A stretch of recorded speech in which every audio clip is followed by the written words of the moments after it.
Narayanganj city নির্বাচনে প্রচারণার শেষ দিন আজ। নগর কারিগর নির্বাচনে প্রস্তুত শীতলক্ষা পাড়ের মানুষ। প্রতীক নয়, প্রাধান্য পাবে প্রার্থীর যোগ্যতা। নির্বাচন কমিশন পুনর্গঠনে জাতীয় পার্টির সঙ্গে রাষ্ট্রপতির বৈঠক আজ। ইসি নিয়ে প্রস্তাবনা বাস্তবায়নে সমর্থন দেবে ক্ষমতাসীন দল, প্রত্যাশা বিএনপির। বিজিবির ভূমিকায় সীমান্তে নিহতের সংখ্যা কমেছে। বিজিবি দিবসের অনুষ্ঠানে প্রধানমন্ত্রী সীমান্ত ও জনগণের জানমাল রক্ষায় বাহিনীর অবদানের প্রশংসা। রাজধানীতে বেড়েছে ছিনতাইয়ের ঘটনা। আইন শৃঙ্খলা রক্ষা বাহিনীর ব্যর্থতায় কারণ বলছেন ভুক্তভোগীরা, অস্বীকার পুলিশের। এবং বাংলাদেশ থেকে বিশ্বের বিভিন্ন দেশে নারী শ্রমিক যাওয়ার হার বাড়লেও কমেনি হয়রানির অভিযোগ। সরকারকে কার্যকর পদক্ষেপ নেওয়ার পরামর্শ।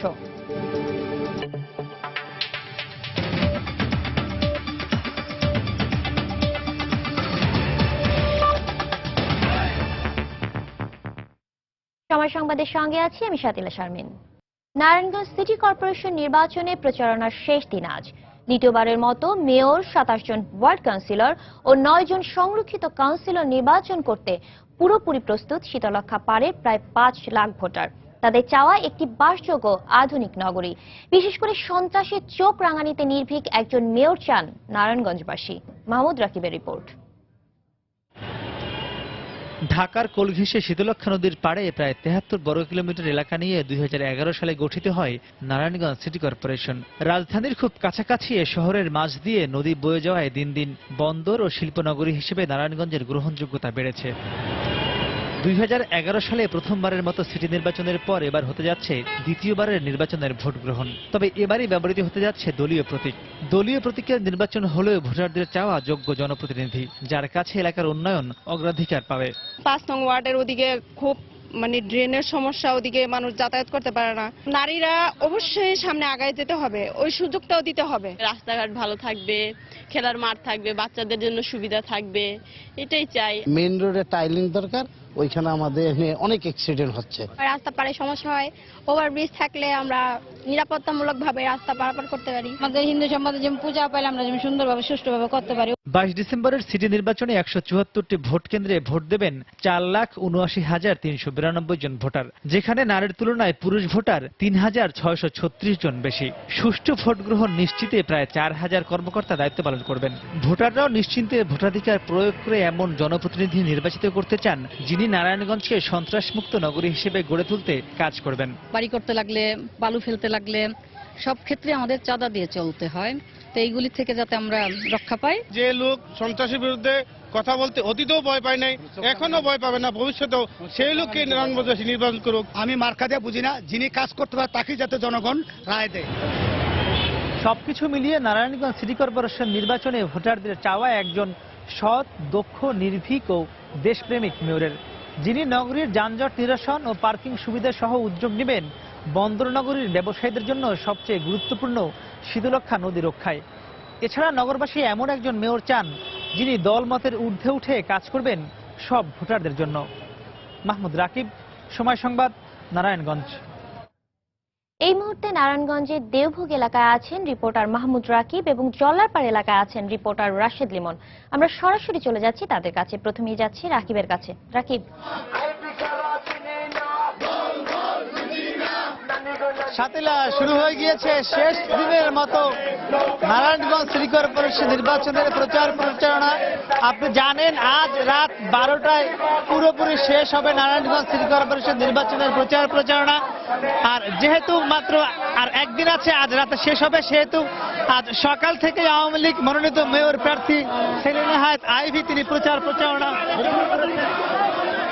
আপনি দেখছেন যে সেলিনা হায়াত আইভী এই মুহূর্তে দেওভোগ এলাকায় তার নিজস্ব যেখানে বাড়ি রয়েছে তার আশপাশের জায়গায় তিনি প্রচারণা করছেন।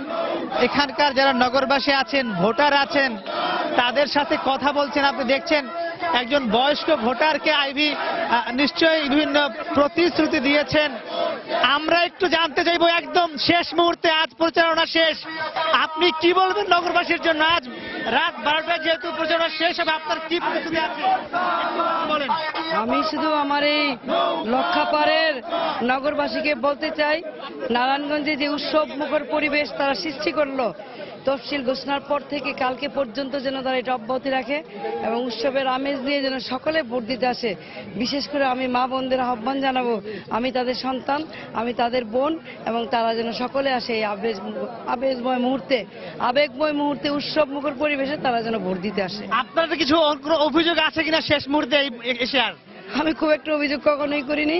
আমি সবসময় আমার অপোজিশনে যে ক্যান্ডিডেট ছিল তাকে স্বাগত জানিয়েছি এবং এমনকি একই মঞ্চে এসে বক্তৃতা দেওয়ার জন্য স্বাগত জানিয়েছি। পাবলিক যাকে বেছে নেয় তাকেই বেছে নেবে। আমার আপিল শুধু আজকে জনগণের কাছে, কালকে যেন জনগণ ভোট দিতে যায়, ভোট কেন্দ্রে যায় এবং নির্বিঘ্নে ভোট দেয় এবং উৎসবের আমেজ যেন থাকে। সাথীরা যিনি বলছিলেন যে তার মূলত কোনো প্রার্থীর বিরুদ্ধে তেমন কোনো অভিযোগ শুরু থেকেই ছিল না। তিনি শুধু চান যে যেন ভোট সুষ্ঠুভাবে সম্পন্ন হয় এবং যেন সব ভোটার তাদের ভোটাধিকার প্রয়োগ করতে পারেন, তাহলেই তিনি তার বিজয় নিশ্চিত বলে দাবি করেছেন। তো বুঝতে পারছেন যে আজ শেষ দিনের প্রচার প্রচারণাকে ঘিরে পুরো নারায়ণগঞ্জ শহরেই নির্বাচনী আমেজ তৈরি হয়েছে। আপনি দেখছেন যে রাস্তার দুপাশে ফুল নিয়ে দাঁড়িয়ে আছেন শিশু, বৃদ্ধ, যুবক, নারী, পুরুষ নির্বিশেষে সব ভোটার দাঁড়িয়ে আছেন। তারা সেলিনা হায়াৎ আইভীকে স্বাগত জানাচ্ছেন এবং তার যে প্রচার প্রচারণাকে ঘিরে যেহেতু আজ শেষ সময়, পুরো এই দেওভোগ এলাকা এখন একটি ভোটের নগরী বা উৎসবের নগরীতে পরিণত হয়েছে। রাস্তার দুপাশে দাঁড়িয়ে আছেন হাজার হাজার মানুষ এবং আমরা দেখেছি এই পুরো দেওভোগ এলাকায় এরকম দুপাশেই কিন্তু শত শত মানুষ অপেক্ষা করছে সেলিনা হায়াৎ আইভীকে শেষ মুহূর্তে দেখার জন্য। তো মোটামুটি আমার কাছে দেওভোগ এলাকায় সেলিনা হায়াৎ আইভীর প্রচার প্রচারণা এই ছিল সবশেষ খবর। আমাদের সহকর্মী রাশেদ লিমন আছেন জল্লারপাড় এলাকায়, আমরা একটু যেতে চাই তার কাছে সেখানকার খবর জানতে। রাশেদ, আওয়ামী লীগের প্রার্থী সেলিনা হায়াৎ আইভী কিন্তু তিনি তার প্রচারণায় নেমেছেন এবং যেহেতু শেষ দিন আজকে প্রচার প্রচারণা, আমরা দেখেছি প্রার্থীরা কিন্তু খুব ভোরেই তাদের প্রচার প্রচারণায় নেমে গেছেন এবং এই মুহূর্তে আমি রয়েছি বিএনপির প্রার্থী অ্যাডভোকেট সাখাওয়াত হোসেন। তিনি তার শেষ দিনের প্রচারণা এর মধ্যে শুরু করেছেন এবং 17 নম্বর ওয়ার্ডের অলিতে গলিতে কিন্তু তিনি, আমরা দেখছি তাকে ঘুরে বেড়াচ্ছেন এবং সাধারণ মানুষের কাছে যাচ্ছেন, ভোটারদের কাছে যাচ্ছেন, গিয়ে তিনি কিন্তু তার সেই ভোট চেয়ে নিচ্ছেন এবং আমরা দেখছি যে তার সঙ্গে কিন্তু এই প্রচারণায় যে এই যে স্থানীয় যে নেতাকর্মী রয়েছেন, অর্থাৎ মহানগর এবং জেলা কমিটির যে নেতাকর্মীরা রয়েছেন তারা রয়েছেন, স্থানীয় যে তৃণমূল নেতারা রয়েছেন তারা রয়েছেন এবং সবাই মিলে কিন্তু আজকে এই শেষ দিনের প্রচারণায় অংশ নিচ্ছেন এবং এই প্রচারণায় কিন্তু আমরা দেখছি যে তিনি যে গতকালকে তার তফসিল দিয়েছেন এবং সেই তফসিল অনুযায়ী কিন্তু তিনি তার সেই কথাগুলোই বলছেন। যদিও শুরু থেকেই তিনি যে প্রতিশ্রুতিগুলো দিয়ে আসছিলেন সেগুলোরই আর কি পুনরাবৃত্তি করছেন বিভিন্ন জায়গায় গিয়ে এবং এর মধ্যে যে বিষয়গুলি রয়েছে, যেমন তিনি বলছেন সন্ত্রাস ও মাদক মুক্ত নারায়ণগঞ্জ গড়া, নারায়ণগঞ্জের পরিবেশ দূষণ রোধ করা এবং নারায়ণগঞ্জ শীতলক্ষার পরিবেশ দূষণ, শীতলক্ষায় ব্রিজ করা সহ নানা প্রতিশ্রুতি, পাশাপাশি কিন্তু তিনি আরো বিভিন্ন প্রতিশ্রুতি দিচ্ছেন জনগণের চাহিদা অনুযায়ী। এই মুহূর্তে কথা বলছেন সাংবাদিকদের সঙ্গে বিএনপির প্রার্থী। যদি আমি কতটুকু সফল হয়েছি ব্যর্থ হয়েছি সেটা আপনারা বিবেচনা করবেন, তবে আমি আপনাদেরকে এতটুকু আশ্বাস দিতে চাই, আমি জনগণের প্রতিনিধি হিসাবে আপনাদের সেবা করতে চাই। আমি আপনাদের প্রতি সবসময় বিশ্বস্ত থাকব। আপনারা সবাই এই গণতন্ত্র রক্ষার জন্য এবং নারায়ণগঞ্জের সিটিবাসীর উন্নয়নের জন্য আপনারা 22 তারিখে সবাই ভোট কেন্দ্রে যাবেন এবং ধানের শীষ প্রতীকে ভোট দিবেন।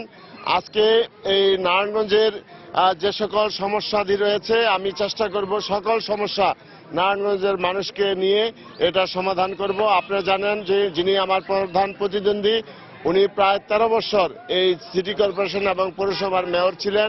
উনি অনেক সুযোগ পেয়েছেন, কিন্তু উনি সিকিবাস কাজও এখানে করতে পারেন নাই। সুতরাং আমি মনে করি যে এই নারায়ণগঞ্জের মানুষ এই নির্বাচনে ধানের শীষকে বেছে নিবে এবং আমাকে বেছে নিবে। সেই হিসাবে আমি মনে করি নারায়ণগঞ্জের মধ্যে একটা ব্যাপক ভোটারদের মধ্যে উৎসাহ উদ্দীপনা লক্ষ্য করছি। এই 22 তারিখের নির্বাচনে ধানের শীষ প্রতীককে এই নারায়ণগঞ্জের মানুষ গ্রহণ করবে ব্যাপক ব্যবধানে।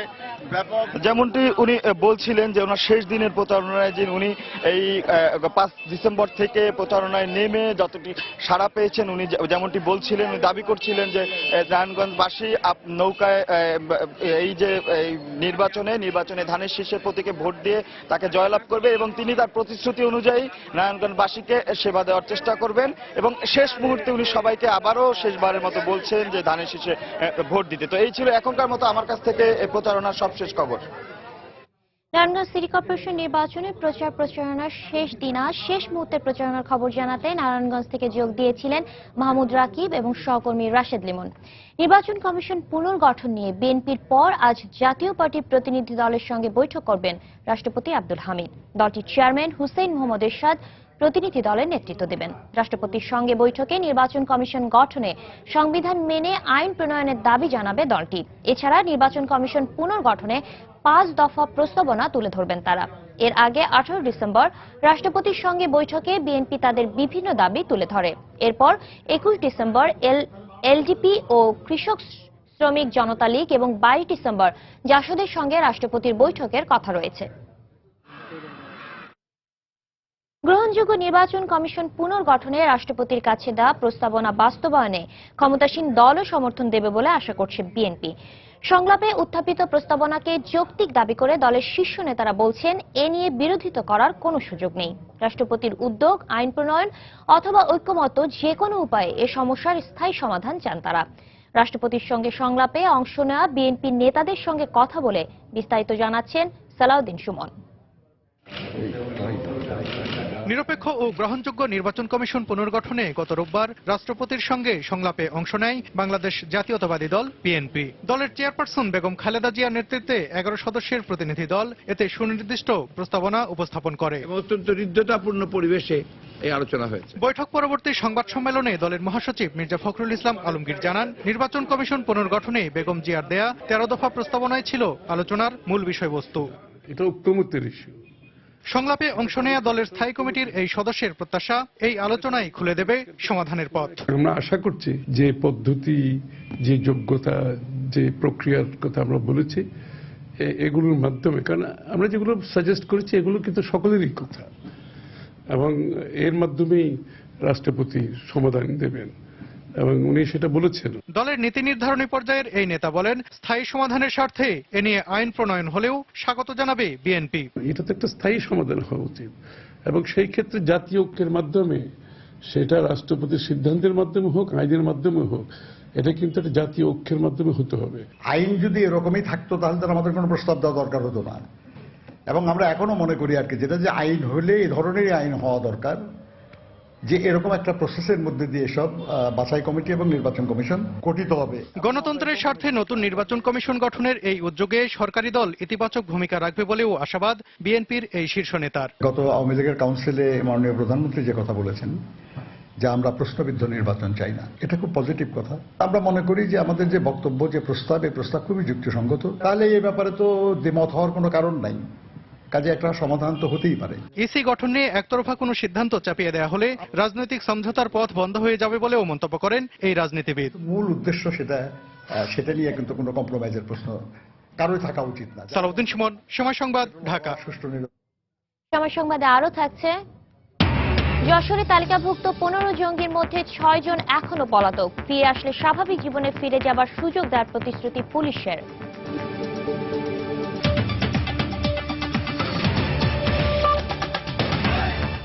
বিজিবির ভূমিকায় সীমান্তে নিহতের সংখ্যা কমায় বাহিনীটির প্রশংসা করেছেন প্রধানমন্ত্রী শেখ হাসিনা। সকালে রাজধানীর পিলখানায় বিজিবি দিবসের অনুষ্ঠানে বক্তব্য রাখেন তিনি। জনগণের জানমাল রক্ষায় ও বিএনপি জামায়াতের জ্বালাও পোড়াও দমনে বাহিনীটির অবদান তিনি স্মরণ করেন। এর আগে সকাল 9টায় পিলখানায় বিজিবির সদর দফতরে আসেন প্রধানমন্ত্রী। বিজিবি দিবস উপলক্ষে বর্ডার গার্ড বাংলাদেশের প্যারেড পরিদর্শন করেন এবং সালাম গ্রহণ করেন। অনুষ্ঠানে স্বরাষ্ট্রমন্ত্রী আসাদুজ্জামান খান কামাল এবং বিজিবি মহাপরিচালক মেজর জেনারেল আবুল হোসেন উপস্থিত ছিলেন। পরে বিজিবির পক্ষ থেকে কুচকাওয়াজ প্রদর্শনের মাধ্যমে প্রধানমন্ত্রীকে সম্মান জানানো হয়। বর্ডার গার্ড বাংলাদেশের কয়েকজন সদস্যকে কৃতিত্বপূর্ণ এবং বীরত্বপূর্ণ অবদানের জন্য সম্মাননা প্রদান করেন প্রধানমন্ত্রী শেখ হাসিনা।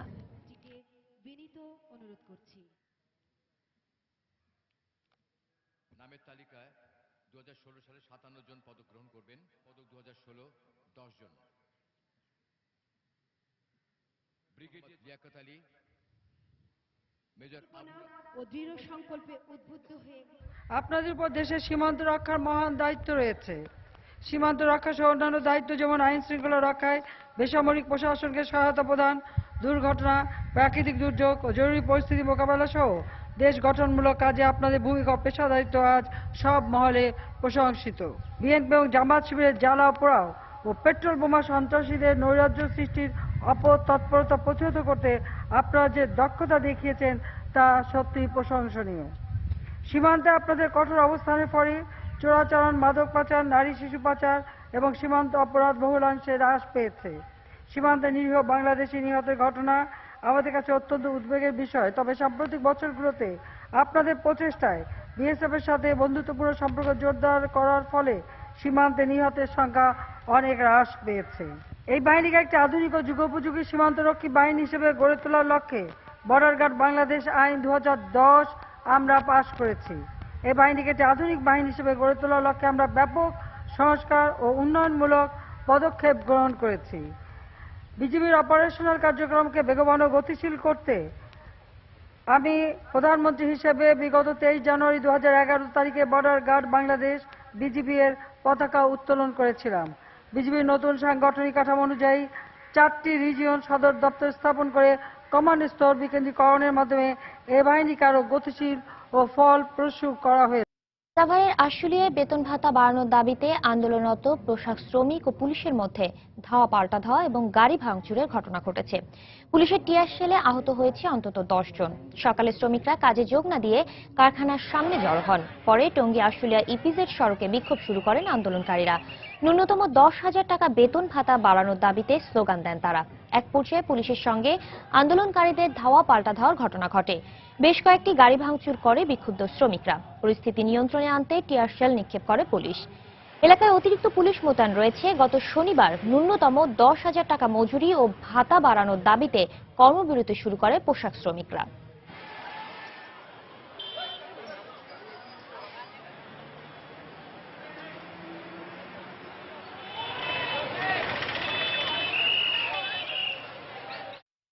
হঠাৎ করে রাজধানীতে বেড়েছে ছিনতাইয়ের ঘটনা। প্রায় প্রতিদিনই রাজধানীর কোনো না কোনো স্থানে ছিনতাইয়ের শিকার হচ্ছেন সাধারণ মানুষ। ভুক্তভোগীরা বলছেন আইন শৃঙ্খলা রক্ষা বাহিনীর ব্যর্থতার কারণেই বাড়ছে ছিনতাই। তবে অভিযোগ মানতে নারাজ তারা। বলছেন আইন শৃঙ্খলা রক্ষাকারী বাহিনীর কঠোর অবস্থানের ফলে কমেছে ছিনতাইকারীদের দৌরাত্ম্য। শাহরিয়াজ্জামান দ্বীপের রিপোর্ট। ল্যাপটপ ছিল, তারপর আরো কিছু কাগজপত্র ছিল। নূর মোহাম্মদ ইয়ামিন অফিসের কাজ শেষ করে রাত 11টার দিকে মিরপুর থেকে বনানীর দিকে যাওয়ার জন্য রিক্সা ঠিক করছিলেন। কিন্তু রিক্সা ঠিক হলেও রিক্সায় ওঠার আগ মুহূর্তেই বিধিবাম একটি মোটরসাইকেলে 2 জন লোক এসে নূর মোহাম্মদের ব্যাগটি নিয়ে যায়। এরপর মামলা করার জন্য থানায় গেলেও সেখানেও অসহযোগিতা করা হয় তার সাথে। হঠাৎ করে পিছন থেকে একটা বাইক খুবই দ্রুত গতিতে আমার কাছে আসলো এবং আমার হাত থেকে ব্যাগটাকে ছো মেরে ফাঁকা রাস্তা দিয়ে জোরে টেনে চলে গেল। মামলা করতে চেয়েছিলাম, বলেছে যে এইভাবে খোয়া গেলে আপনাকে জিডি করতে হবে। খোঁজ নিয়ে জানা গেছে ঢাকা মহানগর পুলিশের কাছে ছিনতাইয়ের কোনো পরিসংখ্যান নেই। তবে ঢাকা মেডিকেল হাসপাতাল সূত্রে জানা যায় রাজধানীতে গড়ে প্রতি মাসে কমপক্ষে 23টি ছিনতাইয়ের ঘটনা ঘটছে। এর মধ্যে চলতি বছরের জানুয়ারি থেকে 16ই ডিসেম্বর পর্যন্ত এই হাসপাতাল থেকে 262 জন ছিনতাইয়ের শিকার ব্যক্তি চিকিৎসা নিয়েছেন। গোয়েন্দা সূত্র জানায় ডিএমপির 8টি ক্রাইম জোনে শতাধিক ছিনতাইয়ের স্পট, আর এসব জায়গায় সক্রিয় রয়েছে 17টি ছিনতাইকারী চক্র। এদের মধ্যে মিরপুর 1 নম্বর গোলচত্বর থেকে টেকনিক্যাল মোড় পর্যন্ত নিয়ন্ত্রণ করে খলিফা, আরমান, আক্তার, মনির ও বাবু গ্রুপ। মেরুলবাড্ডা, রামপুরায় সোহেল ও ফরমান গ্রুপ। মহাখালী গুলশান, নাসির, বাচ্চু, সেন্টু, মনির, ইমু, আরিফ ও সাগর গ্রুপ। পান্থপথ, ফার্মগেট, শহীদুল, রজব গ্রুপ। মতিঝিল ওয়ারি এলাকায় মকবুল গ্রুপ। মৌচাক, হাতিরঝিল, শান্তিনগর, কাকরাইল, সুলতান গ্রুপ। যাত্রাবাড়ি, সায়দাবাদ, গুলিস্তানের ফুলবাড়িয়া, বাবুবাজার, ঠান্ডু গ্রুপ। রাজারবাগ, কমলাপুর, জাকির গ্রুপ। ধানমন্ডি এলাকা নিয়ন্ত্রণ করে আক্তার গ্রুপ।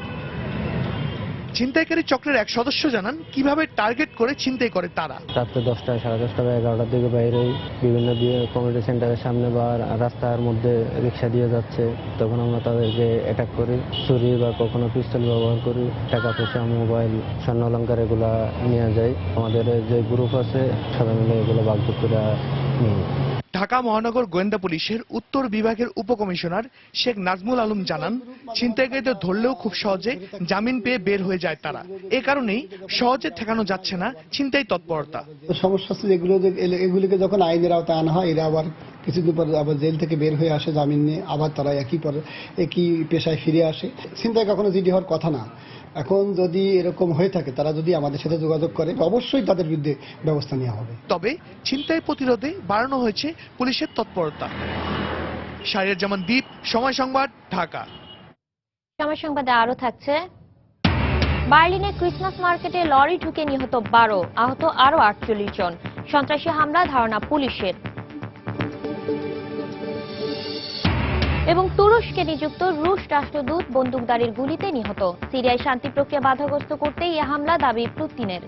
যশোর পুলিশের তালিকাভুক্ত 15 জঙ্গির মধ্যে 6 জন এখনো পলাতক।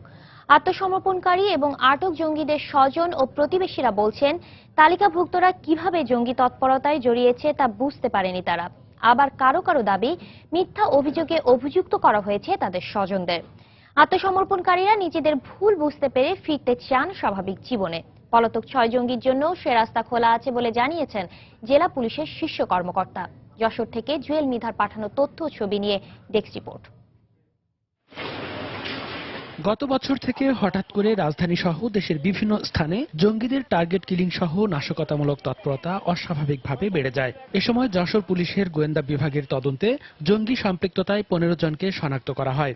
এর মধ্যে ছিল যশোর শহরের পুরাতন কসবা এলাকার একই পরিবারের 6 জনের নাম। এরপর পুলিশি অভিযানের প্রেক্ষিতে ওই পরিবারের 3 জন সহ তালিকায় থাকা 7 জন আত্মসমর্পণ করে। তাদের স্বজন ও প্রতিবেশীদের দাবি, আত্মসমর্পণের আগ পর্যন্ত জানত না তারা জঙ্গি কার্যক্রমে জড়িয়ে পড়েছিল। 3 কিস্তিতে আমাদের যশোর জেলা পুলিশের কাছে আত্মসমর্পণ করেছে এবং বাকি যে কয়েকজন পলাতক আছে তাদেরকে ধরার জন্য পুলিশি অভিযান অব্যাহত আছে। কখন চলে যায়, কিভাবে চলে যায়, এখন বুঝতেছি যে বোনরা ওর সাথে জড়িত। কিন্তু কখনো আমাদের এইভাবে এরকম সন্দেহ হয়নি যে এরা জঙ্গি। যশোরের তালিকাভুক্ত জঙ্গিদের একজন ফজলে রাব্বি গত 27 জুলাই নারায়ণগঞ্জে পুলিশের সাথে বন্দুকযুদ্ধে নিহত হয়। এছাড়া নকশা আজিম নামে একজন গত 8 ডিসেম্বর চট্টগ্রামে র্যাবের হাতে আটক হয়। তবে তার স্বজনদের দাবি, তিনি কোনো জঙ্গি তৎপরতায় জড়িত নন। আমার আব্বু যে জামাটা পরে গেছিল সেই জামাটাই পরা দেখছি। আমার আম্মু ঢাকায় গেছিল, যেখানে থাকতো সব জামা কাপড় নিয়ে আসে, শুধু ওই জামাটাই ছিল না। তাহলে এতদিন যখন ছিল আর জামা কাপড় কি পরেনি, শুধু কি ওই জামাটাই পরে থাকছে? অনেকে ভুল বুঝতে পেরে আত্মসমর্পণ করেছেন। এখন তারা ফিরতে চান স্বাভাবিক জীবনে। স্বাভাবিক জীবনে ফিরে আসার জন্য আত্মসমর্পণ কি করছে। সরকার বিরোধী কথাবার্তা বলে এবং দেশদ্রোহী যার মানে, এখন ওইগুলো জানার পরে আমি তাদের থেকে বিরত থাকি। যশোর পুলিশও তাদের সেই সুযোগ দিতে প্রস্তুত। এজন্য পলাতক 6 জঙ্গির জন্য সেই রাস্তা খোলা আছে বলে জানালেন জেলা পুলিশের শীর্ষ কর্মকর্তা। তারা যদি ভুল বুঝতে পেরে স্বাভাবিক জীবনে ফিরে আসে তাহলে সেক্ষেত্রে তাদের আইনগত সহায়তা প্রদান করা হবে। পুলিশের মহাপরিদর্শকের ঘোষণা অনুযায়ী তালিকায় থাকা পলাতক জঙ্গিরা আত্মসমর্পণ করলে আইনি সহায়তার সুযোগ পাবেন। সময় সংবাদ, যশোর। বাংলাদেশ থেকে বিলুপ্ত ঘোষণা করা হয়েছে 2015 সালে। বিশ্ব পরিমণ্ডলেও পাখিটির দেখা পাওয়া যায় 2-1টি দেশে। বলা হচ্ছে হাড়গিলা পাখির কথা। জাতীয় চিড়িয়াখানায় 4টি ডিম দিয়েছে বিলুপ্ত প্রায় পাখিটি।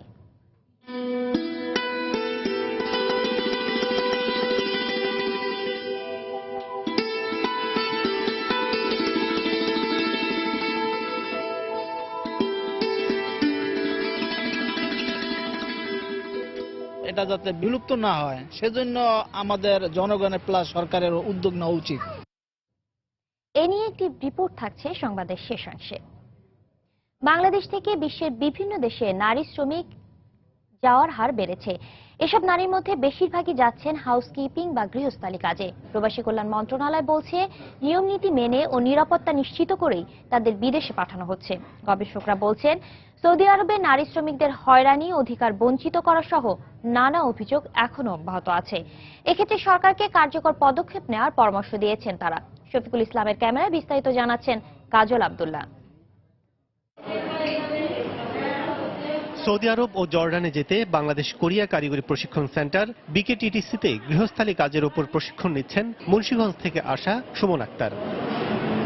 কথা হয় তার মতো দেশের বিভিন্ন প্রান্ত থেকে আসা কজনের সাথে। কিভাবে জুস ব্লেন্ডারে বানাতে হয় ওটাও আমাদের দেখাইছে, তারপরে কিভাবে কফি মেকার ব্যবহার করতে হয় ওটাও আমাদের শিখাইছে। পাশাপাশি আমাদের আরো অনেক রকমের ভাষা, চলাফেরা, কিভাবে কি বলতে হবে, কিভাবে ওখানে যেতে হবে। চাকরি করি, আমার হাজবেন্ডও করে, আমিও করি, তো দুইজনে যা ইনকাম করি চলে আমাদের ভালোভাবে, কিন্তু সঞ্চয় কিছুই থাকে না আমাদের। তো যাইতেছি যে যদি কিনা কিছু সঞ্চয় করা যায়। মধ্যপ্রাচ্য সহ বিশ্বের 13টি দেশে বিভিন্ন কাজে যাচ্ছেন নারী শ্রমিকরা। পরিসংখ্যান অনুযায়ী চলতি বছরের প্রথম 9 মাসে বিদেশ পাড়ি দিয়েছেন 91,484 জন। এর মধ্যে সৌদিতে 58, জর্ডানে 19 এবং ওমানে গেছেন 11%। প্রবাসী কল্যাণ মন্ত্রণালয় বলছে, শ্রমিকদের যে কোনো সমস্যা সমাধানে দূতাবাসগুলো তৎপর রয়েছে। সৌদি আরবের নারী কর্মীদের নিরাপত্তার জন্য একটি সেফ হোম ব্যবস্থা করা হয়েছে।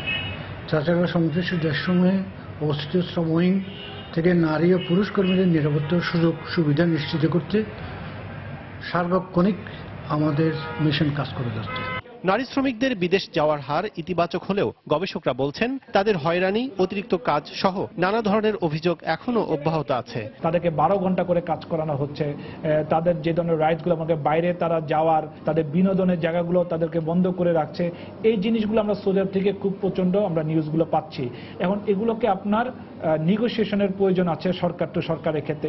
মানসিক অপূর্ণতা, কাজের অদক্ষতা ও সমসাময়িক জ্ঞানের অভাবে অনেক নারী শ্রমিককেই দেশে ফেরত আসতে হয়। জীবিকার টানেই ঘর সংসার ছেড়ে বিদেশ পাড়ি দিতে এমন প্রশিক্ষণ নিচ্ছেন এই শ্রমিকরা। তবে সঠিকভাবে নিয়ম নীতি না মেনে বিভিন্ন সময় শ্রমিক প্রেরণের ফলে বিভিন্ন কারণে তাদের হয়রানির শিকার হতে হয়। এক্ষেত্রে সরকারকে শুধু শ্রমিক রপ্তানি ক্ষেত্রে প্রতিযোগী না হয়ে অন্যান্য দেশের মতো শ্রমিকদের কাজের সুন্দর পরিবেশ ও অধিকার নিশ্চিত করে শ্রমিক প্রেরণের পরামর্শ সংশ্লিষ্টদের। কাজল আব্দুল্লাহ, সময় সংবাদ, ঢাকা। নরসিংদীতে দখল আর দূষণের কবলে পড়ে অস্তিত্ব সংকটে ঐতিহ্যবাহী ব্রহ্মপুত্র নদ। শিল্প কারখানার বিষাক্ত বর্জ্য ও অব্যাহত দখলে মারাত্মক বিপর্যয়ের মুখে পড়েছে এলাকার পরিবেশ ও জীববৈচিত্র্য। দীর্ঘদিন ধরে এই অবস্থা চললেও দায়ীদের বিরুদ্ধে কার্যকর পদক্ষেপ নিতে পারছে না প্রশাসন। আশিকুর রহমান পিয়ালের তথ্য ও ছবি নিয়ে ডেস্ক রিপোর্ট। একসময় নদীপথে ব্যবসা বাণিজ্য সহ জীবনযাত্রার মান উন্নয়নে বিরাট ভূমিকা ছিল নরসিংদী দিয়ে প্রবাহিত ব্রহ্মপুত্র নদের।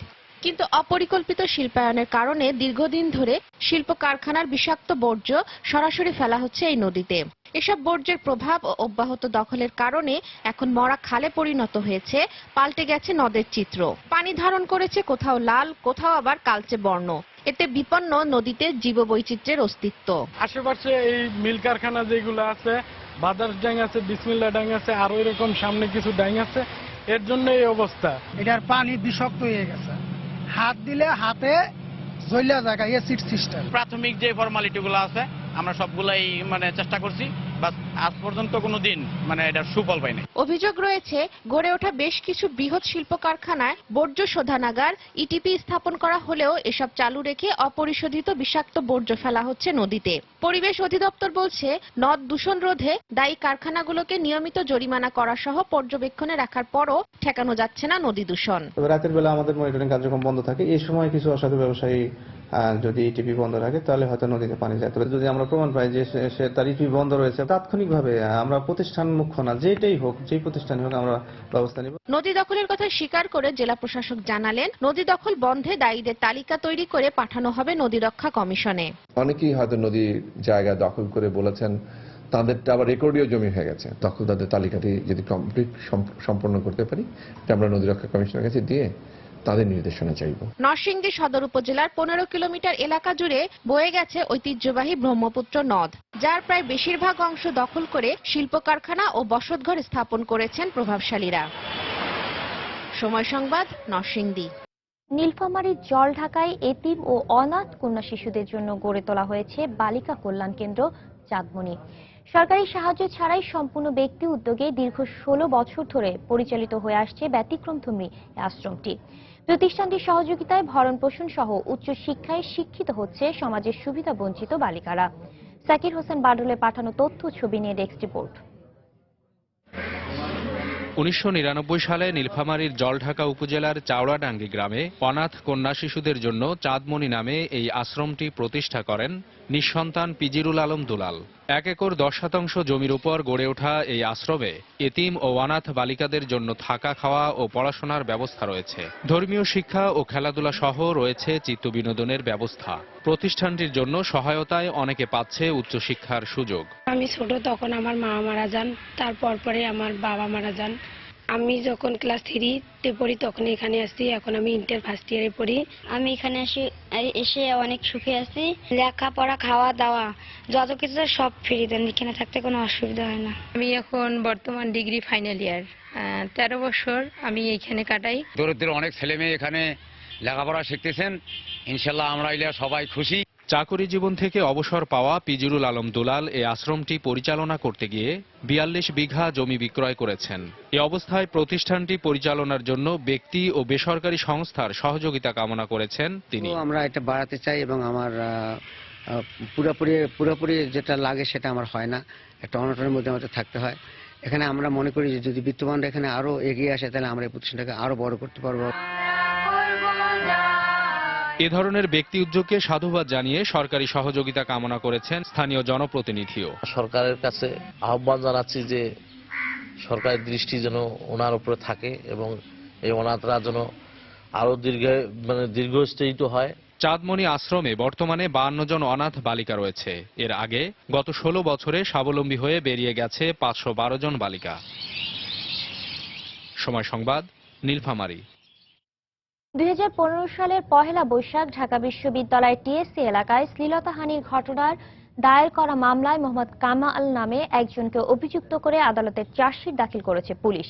সকালে ঢাকার সিএমএম আদালতের সংশ্লিষ্ট জিআর শাখায় মামলার তদন্ত কর্মকর্তা পুলিশ ব্যুরো অফ ইনভেস্টিগেশন পরিদর্শক আব্দুর রাজ্জাক এই চার্জশিট দেন। এই মামলায় 34 জনকে সাক্ষী করা হয়েছে। 2015 সালের 14 এপ্রিল ঢাকা বিশ্ববিদ্যালয়ের টিএসসিতে বর্ষবরণ অনুষ্ঠানে নারী লাঞ্ছনার ঘটনার ভিডিও ফুটেজ প্রকাশ পেলে গণমাধ্যমে সমালোচনার ঝড় ওঠে। পরে সেই ভিডিও ফুটেজ দেখে সন্দেহভাজন 8 জনকে চিহ্নিত করে রাজধানীর শাহবাগ থানায় একটি মামলা দায়ের করে পুলিশ। বাংলাদেশ থেকে বিলুপ্ত ঘোষণা করা হয়েছে 2015 সালে। বিশ্ব পরিমণ্ডলেও পাখিটির দেখা পাওয়া যায় 2-1টি দেশে। 1975 সালে বাংলাদেশের জাতীয় চিড়িয়াখানায় 3টি পাখি সংগ্রহ করা হয়। দীর্ঘ 4 দশকে মাত্র 3 বার বাচ্চা দিয়েছে পাখিটি। এবার 4টি ডিম দিয়ে বাচ্চা প্রজননের অপেক্ষায় বিলুপ্ত প্রায় এই হাড়গিলা পাখি। তাই নতুন করে চিড়িয়াখানা কর্তৃপক্ষ আশার আলো দেখছে পাখিটিকে টিকিয়ে রাখার। চিড়িয়াখানা ঘুরে এসে রিপোর্ট করছেন জুনায়েদ আল হাবিব। হাড়গিলা পাখি একসময় এই অঞ্চলে পাখিটির অবাধ বিচরণ দেখা গেলেও 1954 সালের পর মাত্র একবারের জন্য দেখা গেছে পাখিটি। পরিসংখ্যান বলছে 2000-এরও কম সংখ্যক পাখি টিকে আছে গোটা ভূমণ্ডলে। 1975 সালে 3টি পাখি সংরক্ষণ করে চিড়িয়াখানা কর্তৃপক্ষ। এরপর 1995 ও 2010 সালে 2বার ডিম দিয়েছিল পাখিটি। তবে পরপর 2015 ও 16 সালে ডিম দেয়ায় দেশ থেকে বিলুপ্ত ঘোষণা করা পাখিটি প্রকৃতিতে আবার বিচরণ করবে এমন স্বপ্নই দেখছে চিড়িয়াখানা কর্তৃপক্ষ। এটা নিঃসন্দেহে আমাদের জন্য সৌভাগ্য যে আমরা বিলুপ্ত প্রায় প্রাণীকে অন্তত 4টা যদি বাচ্চা হয় তাতেও আমরা তাকে সমৃদ্ধ করতে পারবো। গত বছর পাখিটি 3টি বাচ্চা দিলেও মারা যায় একটি। এবার কর্তৃপক্ষকে আরেকটু যত্নশীল হওয়ার আহ্বান দর্শনার্থীদের। এই জিনিসগুলো সংরক্ষণ করা উচিত এবং তাতে আমাদের পরিবেশটা খুব ভালো থাকবে। এটা যাতে বিলুপ্ত না হয় সেজন্য আমাদের জনগণের প্লাস সরকারের উদ্যোগ নেওয়া উচিত। কর্তৃপক্ষের উচিত এই প্রাণীটাকে রক্ষা করা। জীববৈচিত্র্য বাঁচলে বাঁচবে প্রকৃতি, সেই সঙ্গে বাঁচবে মানুষ। তাই এই হাড়গিলা সহ যেসব প্রাণী ইতোমধ্যে বিপন্ন হওয়ার পথে তাদের টিকিয়ে রাখতে আমাদের নিতে হবে উদ্যোগ। তাদের জন্য তৈরি করতে হবে বাসযোগ্য পরিবেশ। জুনায়েদ আল হাবিব, সময় সংবাদ, ঢাকা। দেশে বাইরের খবর। তুরস্কে নিযুক্ত রুশ রাষ্ট্রদূত আন্দ্রেই কার্লোভ বন্দুকধারীর হামলায় নিহত হয়েছেন। সোমবার রাজধানীর আঙ্কারার একটি আর্ট গ্যালারিতে বক্তব্য দেওয়ার সময় তিনি হামলার শিকার হন। রুশ প্রেসিডেন্ট পুতিনের দাবি, সিরিয়ার শান্তি প্রক্রিয়া বাধাগ্রস্ত করতেই হামলা চালানো হয়েছে।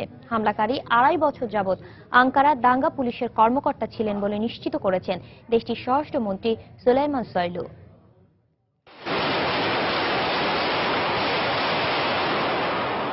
এভাবে আকস্মিক গুলিবর্ষণ করা হয় রুশ রাষ্ট্রদূত আন্দ্রেই কার্লোভকে। অনুষ্ঠানে বক্তব্য রাখার সময় পেছন থেকে অতর্কিত গুলি করা হয় তার উপর।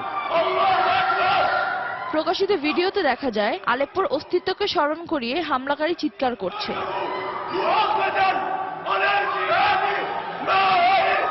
এ সময় আতঙ্কিত হয়ে পড়েন ঘটনাস্থলে উপস্থিত অন্যান্যরাও। হামলাকারী প্রথমে তার বন্দুক বের করে এবং রাষ্ট্রদূতকে গুলি করার পর কক্ষে উপস্থিত সবার দিকে বন্দুক তাক করে ধরে। গুলি করার পর সে আল্লাহু আকবার বলে চিৎকার করে বলেন, তুমি সিরিয়ার বেসামরিক নাগরিকদের খুন করেছো, তুমি বেঁচে যেতে পারবে না। এরপর দেখলাম রাষ্ট্রদূত মাটিতে লুটিয়ে পড়ে আছে। হামলাকারী পরিচয় নিশ্চিত করে তুরস্কের স্বরাষ্ট্রমন্ত্রী সাংবাদিকদের জানান, হামলাকারী 2.5 বছর আঙ্কারার দাঙ্গা পুলিশের কর্মকর্তা হিসেবে নিযুক্ত ছিল। হামলাকারী মেভলাট মার্ট আলটিনটাসের জন্ম 1994 সালে আইদিন শহরে। সে 2.5 বছর আঙ্কারার দাঙ্গা পুলিশে কর্মরত ছিল। এদিকে রাশিয়া ঘটনার তীব্র নিন্দা জানিয়ে বলেছে, সিরিয়ায় চলমান শান্তি প্রক্রিয়াকে বাধাগ্রস্ত করতেই এ হামলা। নিশ্চিতভাবেই রুশ তুরস্কের স্বাভাবিক সম্পর্ককে নষ্ট করতে এবং রাশিয়ার মাধ্যমে সিরিয়ায় চলমান শান্তি বিস্তার প্রক্রিয়াকে বাধাগ্রস্ত করতে এ হামলা করা হয়েছে। এ ঘটনায় যুক্তরাষ্ট্র, জার্মানি সহ বিশ্বের বিভিন্ন দেশ শোক প্রকাশ করেছে। বিবৃতি দিয়ে শোক প্রকাশ করেছে জাতিসংঘ। সিরিয়া রুশ বিমান হামলার প্রতিবাদে তুরস্কে লাগাতার বিক্ষোভের একদিন পরই এই হামলার ঘটনা ঘটল। নোয়ারা শফিক, সময় সংবাদ।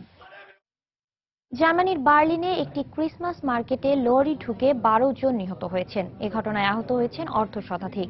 সোমবার সন্ধ্যায় এ ঘটনা ঘটে। প্রাথমিকভাবে একে সন্ত্রাসী হামলা ভাবছে পুলিশ। ঘাতক লরির চালককে আটক করা হয়েছে। চালকের পরিচয় এখনো প্রকাশ করেনি পুলিশ। তাদের ধারণা ঘটনাটি পূর্ব পরিকল্পিত হতে পারে। হামলার পরই পুরো এলাকা ঘিরে ফেলায় পুলিশ। চলন্ত লরি নিয়ে চালক মার্কেটে প্রায় 80 মিটার ভেতরে ঢুকে পড়ে। গির্জার কাছে গড়ে ওঠা জমজমাট এই ক্রিসমাসের বাজারে বড় দিনের মাত্র 5 দিন আগেই এ মর্মান্তিক ঘটনা ঘটল। সুইজারল্যান্ডের জুরিকে একটি মসজিদের বাইরে অজ্ঞাত বন্দুকধারীর হামলায় অন্তত 3 জন আহত হয়েছেন। তবে কে বা কারা এই হামলা চালিয়েছে সে বিষয়ে নিশ্চিত হওয়া যায়নি। স্থানীয় ইসলামিক সেন্টারটি হামলার লক্ষ্যবস্তু ছিল বলে ধারণা করা হচ্ছে। হামলার পরপরই বন্দুকধারীরা পালিয়ে যায়। পুলিশ বর্তমানে পুরো এলাকা ঘেরাও করে রেখেছে। ইসলামিক সেন্টারে তল্লাশি অভিযানে নেমেছে তদন্তকারী দল।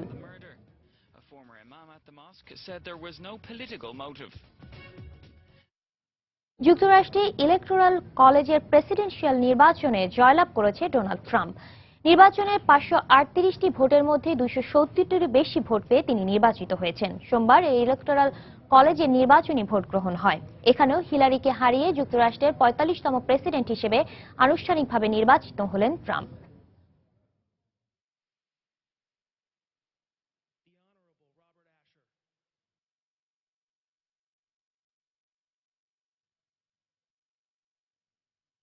ফ্রান্সে আর্থিক কেলেঙ্কারির মামলায় দোষী সাব্যস্ত হয়েছেন আন্তর্জাতিক মুদ্রা তহবিল IMF এর প্রধান ক্রিস্টিন লাগার্দে। এ কারণে তার পদে বহাল থাকার বিষয়টি অনিশ্চয়তার মুখে পড়েছে। 2008 সালে ফ্রান্সের অর্থমন্ত্রী থাকাকালীন ক্রিস্টিন লাগার্দে এক সালিশ নিষ্পত্তির মাধ্যমে প্রভাবশালী ব্যবসায়ী বার্নার্ড তাপিকে রাষ্ট্রীয় তহবিল থেকে 40 কোটি 40 লাখ ইউরো পাইয়ে দিয়েছিলেন বলে অভিযোগ রয়েছে। এতে লাগার্দের ব্যক্তিগত কোনো সুবিধা না নিলেও সরকারি কোষাগার থেকে বিপুল পরিমাণ অর্থ সরিয়ে নেওয়া কর্তব্যে অবহেলার শামিল বলে জানান ফরাসি তদন্তকারীরা। তাদের ধারণা 2007 সালে ফ্রান্সের প্রেসিডেন্ট নির্বাচনে নিকোলাস সার্কোজির প্রচারে সমর্থন দেওয়ার পুরস্কার হিসেবে বিতর্কিত ধনকুবের তাপিকে ওই অর্থ দেওয়া হয়। তবে এসব অভিযোগ অস্বীকার করে আপিল করার ঘোষণা দিয়েছেন ক্রিস্টিনের আইনজীবীরা। যদিও এই ফরাসি আদালতে আপিল করার কোনো সুযোগ নেই।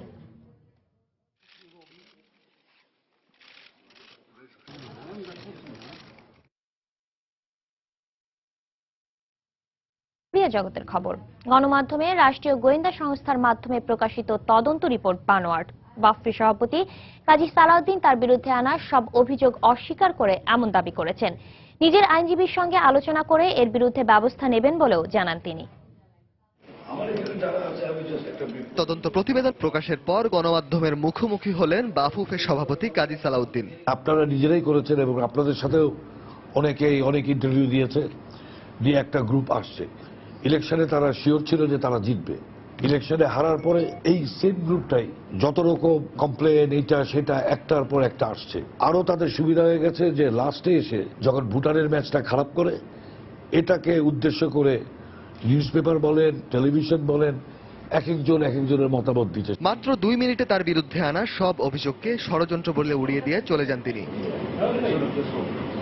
সংবাদ সম্মেলন ডেকে প্রশ্ন করার সুযোগ না দেওয়ার ক্ষোভ প্রকাশ করেন গণমাধ্যম কর্মীরা। পরে বাফুফের মিডিয়া কমিটির চেয়ারম্যানের অনুরোধে আবারও সাংবাদিকদের মুখোমুখি হন তিনি। তবে এবারে নিজ কক্ষে প্রশ্নের উত্তর দিতে রাজি হন তিনি।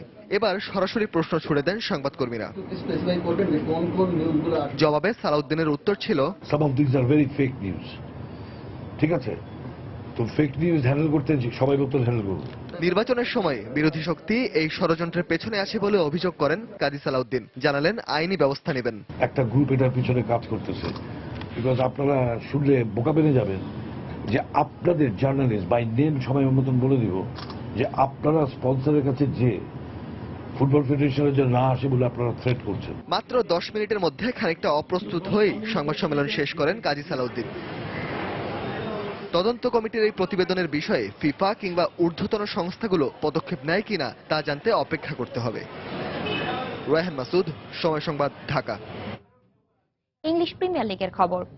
যোগ করার সময় সাদিও মানের করা একমাত্র গোলে এভারটনের বিপক্ষে জয় তুলে নিয়েছে লিভারপুল। এভারটনকে 1-0 গোলে হারিয়েছে অলরেডরা। এ জয়ে 37 পয়েন্ট নিয়ে শীর্ষে থাকা চেলসির পরেই অবস্থান করছে ইয়র্গেন ক্লপের শিষ্যরা। শীর্ষে থাকা চেলসির চেয়ে পয়েন্ট ব্যবধানে বেশ খানিকটা পিছিয়ে থাকায় ব্যবধান কমাতে এক ম্যাচও হাতছাড়া। গুডিসন পার্কে এভারটনের মুখোমুখি হয় স্বাগতিকরা। ঘরের মাঠ হলেও এদিন প্রতিপক্ষের শক্ত রক্ষণভাগের কারণে প্রথমার্ধে গোল বঞ্চিত থাকতে হয় মিলনার ও ওরিগি। এ পর্যায়ে শীর্ষ সংবাদ জানিয়ে দিচ্ছি আরেকবার। নারায়ণগঞ্জ সিটি নির্বাচনে প্রচারণার শেষ দিন আজ। নগর কারিগর নির্বাচনে প্রস্তুত শীতলক্ষা পাড়ের মানুষ, প্রতীক নয় প্রাধান্য পাবে প্রার্থীর যোগ্যতা। নির্বাচন কমিশন পুনর্গঠনে জাতীয় পার্টির সঙ্গে রাষ্ট্রপতির বৈঠক আজ। ইসি নিয়ে প্রস্তাবনা বাস্তবায়নে সমর্থন দেবে ক্ষমতাসীন দল, প্রত্যাশা বিএনপির। বিজিবির ভূমিকায় সীমান্তে নিহতের সংখ্যা কমেছে। বিজিবি দিবসের অনুষ্ঠানে প্রধানমন্ত্রী সীমান্ত ও জনগণের জানমাল রক্ষায় বাহিনীর অবদানের প্রশংসা। রাজধানীতে বেড়েছে ছিনতাইয়ের ঘটনা। আইন শৃঙ্খলা রক্ষা বাহিনীর ব্যর্থতায় কারণ বলছেন ভুক্তভোগীরা, অস্বীকার পুলিশের।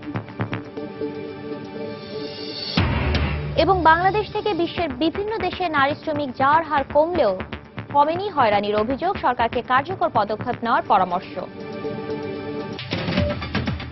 এই ছিল এখনকার মতো। যে কোনো খবর পেতে ভিজিট করুন সময়নিউজ.gb।